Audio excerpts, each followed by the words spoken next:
हनुमान जी अत्यंत ही क्रोधित मुद्रा में तीव्र गति से देवलोक की तरफ जा रहे थे। इससे सभी देवता भयभीत होकर इधर उधर छुपने लगे। कोई भी क्रोधित हनुमान जी का सामना नहीं करना चाहता था। तभी हनुमान जी ने अपनी दिशा यमलोक की तरफ मोड़ दी और यमलोक के द्वार पर पहुंचकर यमराज को पुकारने लगे। क्रोधित हनुमान जी की गर्जना सुनकर यमराज अपने शक्तिशाली यमदंड के साथ बाहर आए और जिस यमदंड से संसार में कोई भी बच नहीं पाया, उस यमदंड से यमराज ने हनुमान जी पर प्रहार कर दिया। दरअसल गंधमादन पर्वत की कंदराओं के बीच माता अंजना के कमरे में एक भयानक सन्नाटा पसरा हुआ था। बालक हनुमान अपनी मां के पास बैठे थे, पर आज उनकी मां की सांसें अत्यंत धीमी थी और शरीर ठंडा पड़ रहा था। हनुमान जी की कांपती हुई आवाज गूंजी, मां, आंखें खोलो मां। माता अंजना ने बड़ी कठिनाई से अपनी आंखें खोली और अपने पुत्र के गालों को छुआ। उनका स्वर एक धीमे स्पंदन जैसा था। वत्स, मेरा समय आ गया है, अब मुझे जाना होगा। नहीं मां, नहीं। हनुमान चीख उठे, आप मुझे छोड़कर कहीं नहीं जा सकती। परंतु विधि का विधान अटल था। अगले ही क्षण माता अंजना का शरीर निश्चल हो गया। उनकी सांसें थम गई। ये देखते ही बालक हनुमान की आंखों में प्रलय की ज्वाला ढक उठी। उनका शरीर अग्निपुंज की भांति तपने लगा। उनके भीतर का रुद्र जाग उठा और उस एक चीख से संपूर्ण ब्रह्मांड कांप गया। किसने साहस किया मेरी मां को मुझसे छीनने का? कौन है वह जो मेरी मां को ले गया? क्रोध और पीड़ा से भरा बालक हनुमान खड़ा हुआ, पर अब वह केवल एक बालक नहीं बल्कि स्वयं महाकाल का रूप ले चुका था। उनकी भुजाएं फरकने लगी तथा आंखों से विद्युत की कौद निकलने लगी। उनके शरीर का तेज सहस्त्र सूर्यों को भी फीका कर रहा था। तभी बाल हनुमान जी ने गर्जना करते हुए कहा, यदि मेरी मां नहीं तो यह सृष्टि क्यों, यह ब्रह्मांड क्यों? कौन है वह मृत्यु का स्वामी? आज या तो मेरी मां लौटेगी या इस ब्रह्मांड से काल का अंत होगा। और अगले ही पल उन्होंने पृथ्वी से ऐसी छलांग लगाई कि आकाश फट गया। उनकी गति प्रकाश से भी तीव्र थी।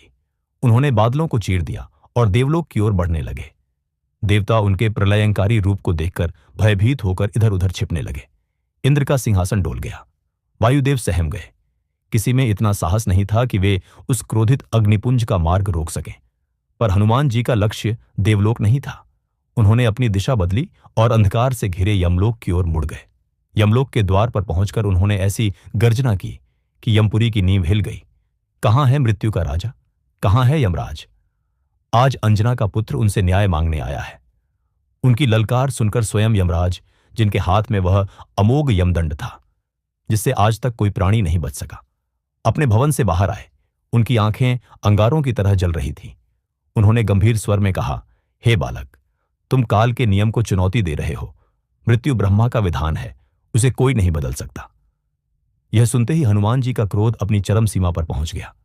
उन्होंने अपनी गदा उठाई और यमराज पर आक्रमण कर दिया। यमराज ने अपना यमदंड उठाया और हनुमान पर प्रचंड प्रहार किया। ब्रह्मांड ने अपनी सांसें रोक ली। जिस यमदंड के स्पर्श मात्र से प्राण शरीर छोड़ देते थे, वह जब हनुमान जी के वज्र समान शरीर से टकराया तो निष्प्रभ हो गया।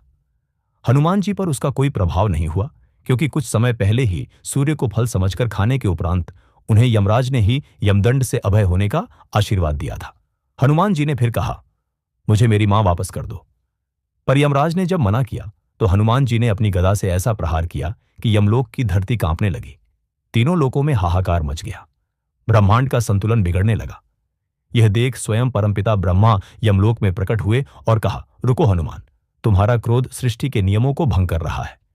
इस पर हनुमान जी ने उत्तर दिया, मुझे मेरी मां चाहिए। मेरी मां वापस कर दो, मैं चला जाऊंगा। पर ब्रह्मा जी ने कहा, यह सृष्टि के नियम के विरुद्ध है, तुम वापस जाओ। तब हनुमान जी अत्यंत ही दुखी होकर जोर जोर से रोने लगे। उनके रोने की ध्वनि इतनी तीव्र थी कि तीनों लोग कांप उठा। और तभी वहां प्रकट हुए भगवान विष्णु। और तब भगवान विष्णु ने माता अंजना के प्राण हनुमान जी को सौंप दिया। जैसे ही हनुमान जी माता अंजना के पास पहुंचे, वो दिव्य प्रकाश रूपी प्राण माता अंजना के निश्चल शरीर में प्रविष्ट हुआ और माता अंजना के मुख से पहला शब्द निकला, हनुमान। उस एक शब्द ने हनुमान जी के संपूर्ण क्रोध को शांत कर दिया।